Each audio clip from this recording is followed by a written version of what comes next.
Audio Jungle.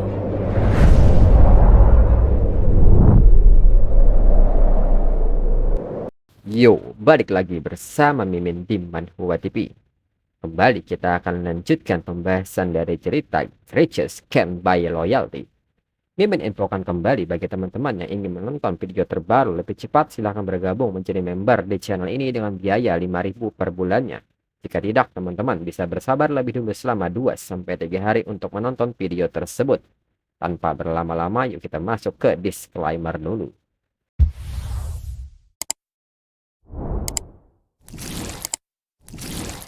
Disclaimer, silahkan abaikan hal ini jika kalian sudah mengerti. Ini peringatan mengenai konten di channel ini. Video ini berisi alur cerita komik yang mempermudah bagi teman-teman untuk mengetahui isi ceritanya dan memahami alur ceritanya. Jika ada kesamaan tokoh, tempat, maupun isu yang sedang hangat, itu benar-benar tidak disengaja. Dan peringatan bagi teman-teman untuk tidak mencontoh atau meniru perkataan maupun perbuatan yang tidak baik yang ada di video ini. Karena cerita ini hanyalah fiktif belaka. Jika mengerti, yuk kita masuk ke ceritanya. Setelahnya mereka pun sudah sampai. Li Xiao pun bertanya apakah Shen Yuan tidur di rumah malam ini. Shen Yuan pun mengatakan bahwa dirinya tidak akan tidur di rumah. Tidak ada ruang baginya untuknya di lantai atas. Dirinya akan kembali ke asrama. Li Xiao pun mengerti dirinya akan memarkirkan mobil di sini. Shen Yuan bisa mengambilnya besok. Li Xiao pun seketika menyerahkan kunci Shen Yuan. Shen Yuan pun mengerti, namun di saat Shen Yuan ingin mengambil kuncinya, Shen Yuan seketika mencium Li Xiao. Li Xiao yang menerima ciuman Shen Yuan pun menilai Shen Yuan sangat berani. Dulu waktu di rumah makan bareng, lalu di kantor, dan sekarang Shen Yuan bahkan berani mencium dirinya secara langsung. Li Xiao pun seketika berbalik pergi karena malu dan menyebut Shen Yuan sebagai murid yang nakal. Lalu tak berselang lama, Chen Na pun menghubungi Shen Yuan dan bertanya apakah Shen Yuan sedang di sekolah. Lin Yu Diao meninggalkan sesuatu di kafe. Chen Na pun bertanya bisakah Shen Yuan bantu bukakan pintu untuknya. Dia sudah hampir sampai. Sementara dirinya dan Xiao Qiu tinggal agak jauh, jadi tak sempat ke sana. Shen Yuan pun mengerti dirinya akan melakukannya. Lalu Lin Yu Diao pun meminta kepada Shen Yuan. Beberapa mainan anaknya tertinggal di kafe kemarin. Dirinya lupa membawanya pulang. Shen Yuan pun menyebut itu tidak apa-apa, itu hanya hal kecil.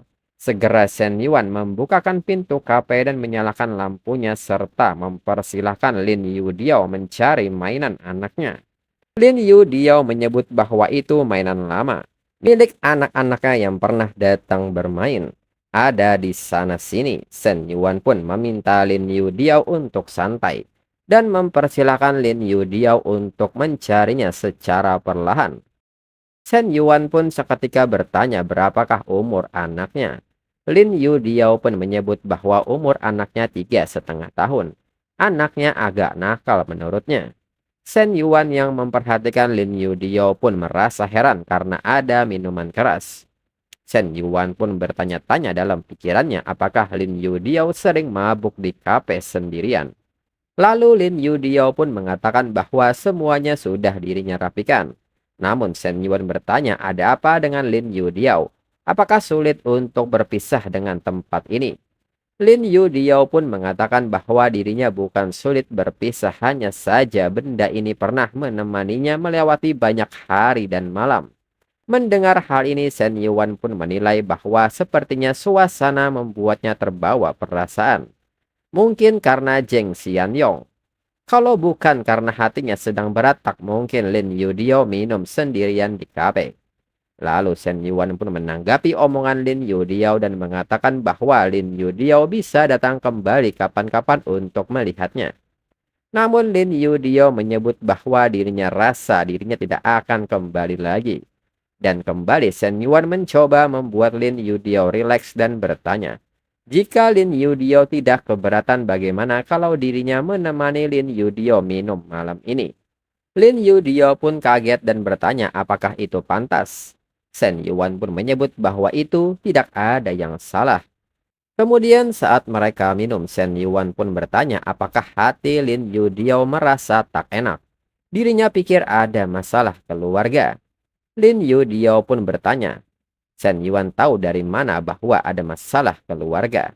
Shen Yuan pun mengatakan bahwa sebenarnya dirinya mengenal suami Lin Yudio, yaitu Zheng Xianyong. Dia seorang manajer mobil di sebuah showroom mobil.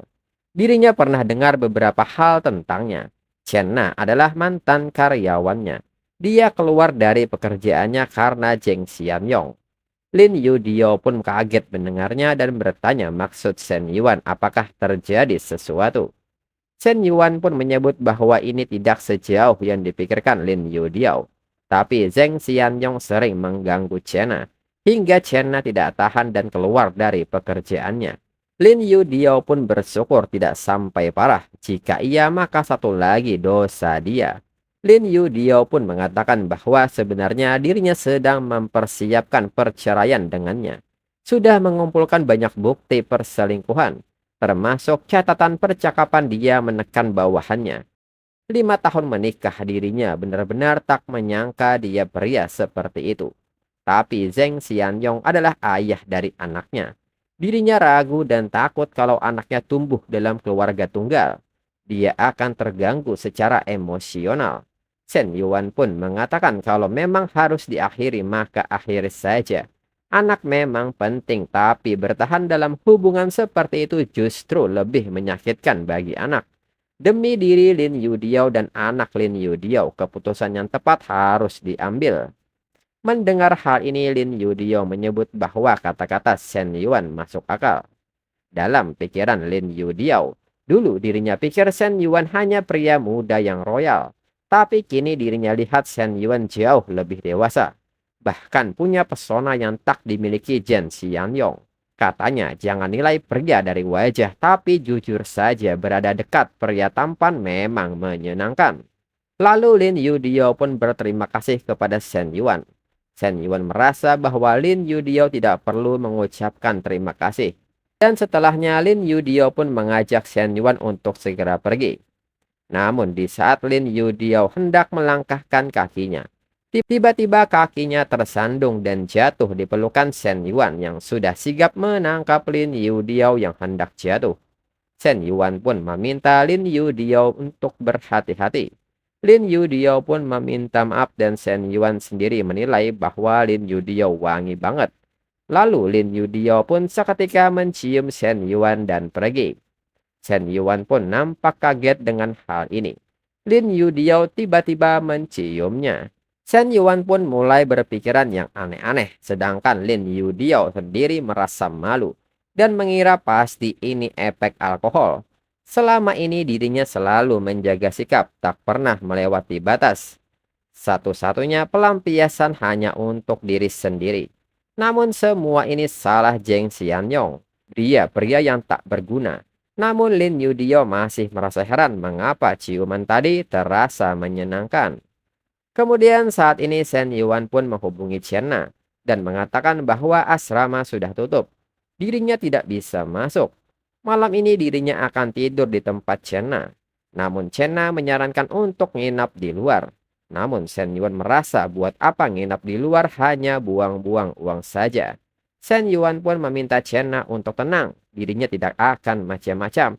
Cuma peluk doang. Lalu 20 menit kemudian, Chena pun sadar Shen Yuan sedang mabuk dan bertanya, Shen Yuan minum berapa banyak? Shen Yuan pun menyebut bahwa dirinya tidak bisa menolak jamuan dari kampus. Chena pun meminta Shen Yuan untuk duduk lebih dulu selama 10 menit. Lalu mandi, dirinya akan membuat teh hangat untuk penawar. Namun Shen Yuan meminta Chena untuk menunggu, dirinya ingin memeluk Chena lebih dulu. Namun nyatanya dalam pelukan terselip hasrat yang tidak bisa ditahan. Hingga tangan Shen Yuan mulai menggali lubang harta karun. Chena pun bertanya apakah ini maksud Shen Yuan yang bilang peluk saja. Shen Yuan pun kembali mengatakan bahwa dirinya janji cuma peluk. Chena tahu dirinya bisa dipercaya. Namun Chena mengingat kejadian-kejadian sebelumnya. Pertama bilang cuma mau minum sebentar. Lalu latihan. Dan sekarang bilang peluk doang. Shen Yuan serius bicara seperti itu. Bisa-bisanya Shen Yuan bicara soal kepribadian. Shen Yuan pun bertanya apakah Chen Na sudah tidak percaya dirinya sama sekali. Chen Na pun menyebut bahwa Shen Yuan sendiri yang bilang barusan. Chen Na pun meminta Shen Yuan tidur di sofa dan pakai selimut Shen Yuan. Dan sesuai kata Shen Yuan, cuma peluk satu selimut juga bisa memeluk, asal bukan satu kasur. Shen Yuan yang melihat sikap Chen Na menilai, dua kali sebelumnya, meskipun sedikit menolak, dirinya pikir Chen Na udah mulai menerima. Tapi sepertinya Chen Na masih terlalu konservatif. Namun malam masih panjang dan masih banyak cara. Dan seketika Shen Yuan rebahan di kasur Chen Na dan menarik selimut Chen Na karena dingin. Chen Na yang melihat Shen Yuan pun khawatir dan bertanya Shen Yuan kenapa. Shen Yuan pun menyebut bahwa AC-nya terlalu dingin. Chen Na pun mengerti dan dirinya akan mengaturnya. Namun Shen Yuan merasa itu tidak perlu. Mereka tidur pakai selimut yang sama saja, pasti sudah hangat. Hingga pada akhirnya Shen Yuan mengucapkan salam olahraga untuk menghangatkan badan agar berkeringat. Dan setelah bekerja bersama, akhirnya rasanya tidak dingin lagi. Lalu keesokan harinya saat bangun, Shen Yuan sudah menerima catatan yang menyebut bahwa Chen Na sudah pergi ke kafe. Baju kotor Shen Yuan dirinya cuci namun belum kering. Jadi dirinya sudah belikan baju baru. Sarapan sudah dikukus. Jika saat Shen Yuan bangun sudah dingin, maka Shen Yuan harus panaskan sendiri. Shen Yuan pun tidak menyangka ini. Wanita sebaik ini harus dikasih hadiah nanti. Dirinya akan mencari waktu untuk membelikan Chen Na sebuah mobil. Lalu tak berselang lama Meng Lu melakukan panggilan video kepada Shen Yuan. Meng Lu pun memanggil Shen Yuan dengan sebutan kurus serta bertanya kapan Shen Yuan ke gym. Dirinya menunggu Shen Yuan datang. Shen Yuan pun tidak menduga pagi-pagi sudah lihat beginian. Shen Yuan pun merasa ini tidak benar. Meng Lu adalah sahabat dari Chen Na. Kembali Meng Lu bertanya mengapa Shen Yuan menjauh dari layar ponselnya. Meng Lu pun terus menggoda Shen Yuan dan bertanya alasan Shen Yuan menjauh, apakah Shen Yuan takut dirinya makan. Shen Yuan pun merasa heran Meng Lu menggodanya secara terang-terangan sekarang. Lalu di saat yang sama Li Xiao juga menghubungi Shen Yuan. Shen Yuan pun segera memberitahu Meng Lu bahwa dirinya sedang mengurus hal penting dan mengajak Meng Lu untuk melanjutkan pembicaraannya di lain waktu. Meng Lu pun mengerti dan meminta Shen Yuan untuk mengurus urusannya baik-baik. Kemudian Shen Yuan segera menjawab panggilan Li Xiao dan bertanya apakah Li Xiao perlu sesuatu. Li Xiao pun mengatakan bahwa permintaan Shen Yuan sudah disetujui oleh pihak kampus dan dinas pendidikan. Dalam 2 hari ini akan dibuatkan dokumen resmi dan mulai dipublikasikan. Begitu pihak kampus menerima formulir dan rencana dari mahasiswa yang ikut program ini, akan langsung mereka kirim ke Shen Yuan untuk evaluasi dan peninjauan. Lalu Shen Yuan pun bertanya apakah di dalam formulir itu akan dicantumkan tinggi badan, berat badan, dan foto pribadi. Li Xiao pun bertanya maksud Shen Yuan apakah informasi seperti itu perlu dicantumkan. Apa hubungannya niat berwirausaha dengan tinggi badan dan berat badan? Shen Yuan pun menyebut bahwa itu tentu ada hubungannya. Seorang wirausahawan yang baik perlu memiliki penampilan dan postur tubuh yang baik. Dari penampilan saja dirinya bisa menilai apakah mahasiswa tersebut disiplin atau tidak. Shen Yuan pun menyebut bahwa standarnya cukup tinggi. Li Xiao pun bertanya apakah ini serius, apakah memang ada pendapat seperti itu. Li Xiao pun mengerti dirinya akan menambahkan informasi itu seperti yang Shen Yuan minta. Selain itu, sekretaris Lu juga sudah menugaskan pengurus BEM untuk menghubungi Shen Yuan nanti. Shen Yuan pun mengerti. Dengan ini, dari dirinya tidak ada masalah. Lalu Li Xiao pun mengatakan bahwa dirinya dan adiknya akan pindah besok pagi. Li Xiao pun bertanya apakah Shen Yuan ada waktu. Shen Yuan pun mengiyakan itu dan mereka akan bertemu besok pagi. Lalu setengah jam kemudian Shen Yuan pun telah selesai sarapan dan bersiap keluar rumah. Dan kembali ponsel Shen Yuan berbunyi. Shen Yuan pun bertanya-tanya mengapa Meng Lu menelponnya lagi. Saat Shen Yuan menjawab panggilan ini, Meng Lu pun bertanya Shen Yuan lagi apa. Shen Yuan bilang tadi sebentar lagi mau ketemu. Dirinya udah lebih dari setengah jam, apakah Shen Yuan masih sibuk juga? Dirinya jadi ragu sekarang. Shen Yuan pun menyebut bahwa dirinya memang sibuk. Dirinya sedang bersiap keluar. Ada janji dengan dua perusahaan desain interior untuk diskusi soal villa. Meng Lu pun seketika bertanya apakah Shen Yuan perlu tambahan beban kecil yang lucu. Shen Yuan pun seketika mengatakan karena Meng Lu sendiri bilang itu adalah beban. Jadi buat apa dirinya membawanya? Tapi kalau Meng Lu memang mau ikut maka dirinya mempersilahkan Meng Lu. Dalam pikiran Shen Yuan walaupun Meng Lu agak lain, tapi Meng Lu hebat soal urusan emosi. Saat diskusi, punya perempuan cantik di samping justru bisa membantu sekali. Mendengar hal ini, Meng Lu pun sangat senang dan meminta Shen Yuan untuk menjemputnya di tempat gym. Shen Yuan pun mengerti. Kemudian setelah Shen Yuan sampai di tempat gym, seorang pria pun seketika menegur Shen Yuan dan bertanya, apakah Shen Yuan juga menunggu seseorang, dan pria itu menebak bahwa Shen Yuan sedang menunggu seorang wanita. Shen Yuan pun membenarkan hal itu. Pria itu pun menyebut bahwa mobil Shen Yuan keren, tapi mobil seperti itu cocok buat mengejar wanita biasa. Jika mau mendapatkan wanita kelas atas, itu tidak akan cukup. Mesti pakai mobil seperti dirinya. Shen Yuan pun hanya menanggapinya dengan santai. Tak berselang lama, Meng Lu pun datang. Si pria seketika merespon kedatangan Meng Lu dan mengatakan bahwa Meng Lu akhirnya selesai juga. Dirinya sudah menunggu dari tadi. Pria itu pun mengajak Meng Lu untuk makan. Namun Meng Lu menolak hal ini dan meminta maaf kepada pria itu yang Meng Lu panggil dengan sebutan Tuan Fan. Dirinya sudah janjian dengan temannya. Dan tadi dirinya sudah mengirim pesan juga. Dalam pikiran Meng Lu pun menyebut bahwa Tuan Fan memang kaya, tapi itu semua dari orang tuanya. Uang yang benar-benar bisa dia pakai sendiri sangat terbatas. Beda dengan Shen Yuan, jadi Tuan Fan harus puas di posisi kedua. Kembali Tuan Fan memaksakan hal ini dan dirinya tidak masalah. Dirinya bisa ikut mereka. Makan siang ini dirinya yang akan traktir asalkan teman Meng Lu tidak keberatan. Namun Shen Yuan segera merespon hal ini dan menyebut bahwa dirinya keberatan. Shen Yuan pun meminta maaf, dirinya tidak suka makan barang orang yang naik G-class. Segera Meng Lu mengajak Shen Yuan untuk segera pergi. Tuan Fan pun tidak percaya ini Meng Lu naik mobil pemuda ini. Tuan Fan pun bertanya-tanya apakah ini dirinya yang bawa G-Class saja tidak berhasil, tapi mengapa pemuda yang bawa M9 bisa berhasil? Kemudian saat di jalan, Meng Lu pun menjelaskan bahwa tadi itu adalah Tuan Fan, pelanggan VIP di gym mereka. Dia sudah top up banyak. Keluarganya memang kaya. Mobil itu nilainya lebih dari 2 miliar.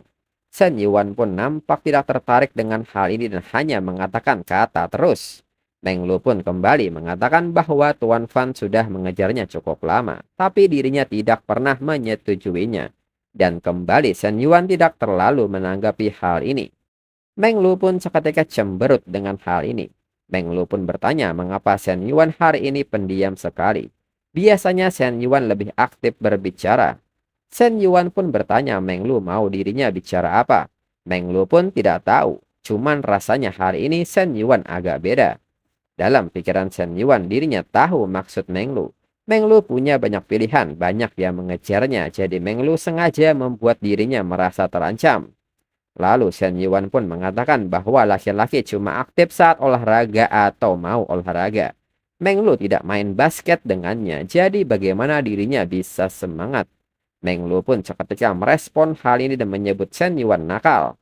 Meng Lu pun bertanya apakah semua laki-laki segenit Shen Yuan. Shen Yuan pun juga bertanya soal genit ini. Dirinya sedang berbicara soal basket. Meng Lu pun meminta Shen Yuan untuk tidak berbohong. Di kafe waktu itu dirinya baru pergi sebentar, Shen Yuan langsung buru-buru naik ke lantai atas bareng Chenna. Dirinya tahu isi pikiran Shen Yuan. Mendengar hal ini, Shen Yuan menilai bahwa Meng Lu sepertinya tidak akan pernah lupa kejadian itu. Lalu Shen Yuan pun mengalihkan topik pembicaraan.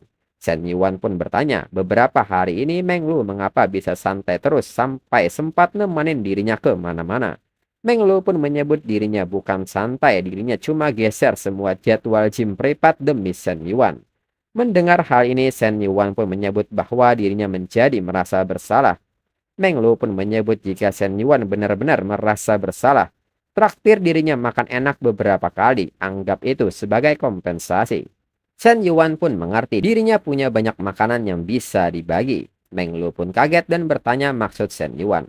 Meng Lu pun menyebut bahwa Shen Yuan suka mengambil untung. Shen Yuan pun tertawa dan menyebut dirinya akan berhenti bercanda. Mereka akan makan lebih dulu, habis itu baru ke kantor desain interior. Kemudian sorenya mereka pun kini tiba di kantor desain interior. Seorang petugas pun menyapa Shen Yuan dan memperkenalkan dirinya. Dia adalah Fu Zhengmei, desainer utama dari Guanting. Dengan ini Zhengmei pun mengajak Shen Yuan untuk duduk dan mulai berdiskusi. Shen Yuan pun meminta Zhengmei untuk langsung saja. Semua kebutuhan dan syaratnya sudah dirinya kirimkan kemarin. Hari ini dirinya ingin melihat konsepnya saja. Lalu Zheng Mei menjelaskan berdasarkan anggaran dan permintaan Shen Yuan. Mereka sudah siapkan 3 konsep. Pertama, gaya Eropa. Kedua, gaya kontemporer mewah. Dan ketiga, gaya Tionghoa modern. Zheng Mei pun mempersilahkan Shen Yuan untuk memilih. Jika ada masukan maka akan mereka sesuaikan. Meng Lu pun mengatakan bahwa ketiga konsepnya sangat keren. Meng Lu pun bertanya berapakah budget yang dimiliki Shen Yuan untuk renovasi ini. Shen Yuan pun mengatakan bahwa dirinya sudah menyediakan uang sebesar 20 miliar untuk hal ini. Meng Lu pun sangat kaget mendengar nominal ini. Meng Lu pun menilai renovasi villa seharga belasan miliar bisa habis 20 miliar. Jika demikian, maka nilai kekayaan Shen Yuan pasti ratusan miliar. Sepertinya dirinya masih meremehkan Shen Yuan. Meng Lu pun merasa ini tidak bisa dibiarkan. Strateginya sebelumnya masih kurang dan ini harus ditingkatkan. Lalu 15 menit kemudian Shen Yuan pun mengatakan bahwa dirinya memilih gaya Tionghoa modern. Serta Zheng Mei harus menambahkan semua yang tadi dirinya bilang. Nanti setelah revisi mereka akan membahasnya lagi. Tapi dirinya juga ada janji dengan satu perusahaan desainer lain. Dirinya akan membandingkan hasil akhir dari mereka berdua sebelum memutuskan. Zheng Mei pun menyebut itu tidak masalah. Membandingkan dulu itu wajar. Lalu Zheng Mei pun bertanya apakah Shen Yuan ada waktu malam ini. Direktur Wan ingin mengundang Shen Yuan makan malam. Terlepas dari hasil kerjasama, Direktur Wan ingin menjalin relasi dengan Shen Yuan. Shen Yuan pun mengatakan bahwa dirinya belum bertransaksi dengan perusahaan Zheng Mei. Jadi Shen Yuan merasa itu kurang pantas. Zheng Mei pun meminta Shen Yuan untuk tidak merasa sungkan. Direktur Wan hanya ingin berteman dengan Shen Yuan. Shen Yuan pun mengerti dan menyetujui ini. Zheng Mei pun akan menambahkan media sosial Shen Yuan, lalu mengirimkan lokasi restoran. Hal ini juga agar komunikasi ke depan juga lebih mudah. Shen Yuan pun tidak masalah dengan itu dan mereka pun pamit pergi lebih dulu. Dalam pikiran Zheng Mei sangat bersemangat tentang hal ini. 20 miliar untuk renovasi itu lebih mahal dari vilanya.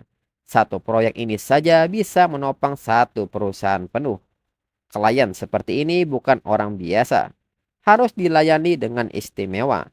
Kemudian Zheng Mei pun menemui Direktur Wan dan memberitahunya bahwa Shen Yuan setuju untuk makan malam ini.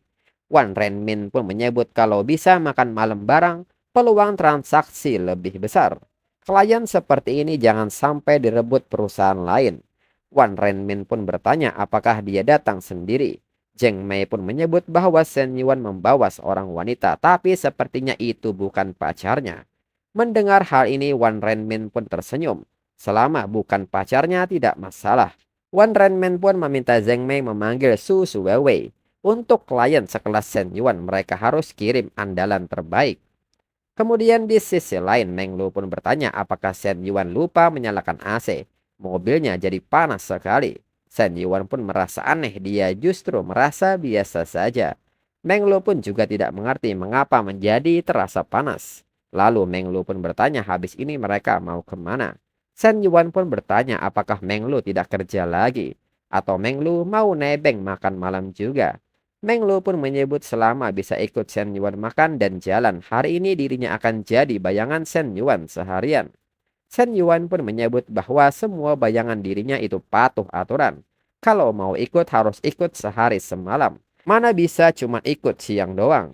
Meng Lu bertanya soal sehari semalam ini dan menyebut Shen Yuan sebagai mesum. Meng Lu pun menyebut bahwa dirinya tidak peduli, dirinya akan tetap ikut.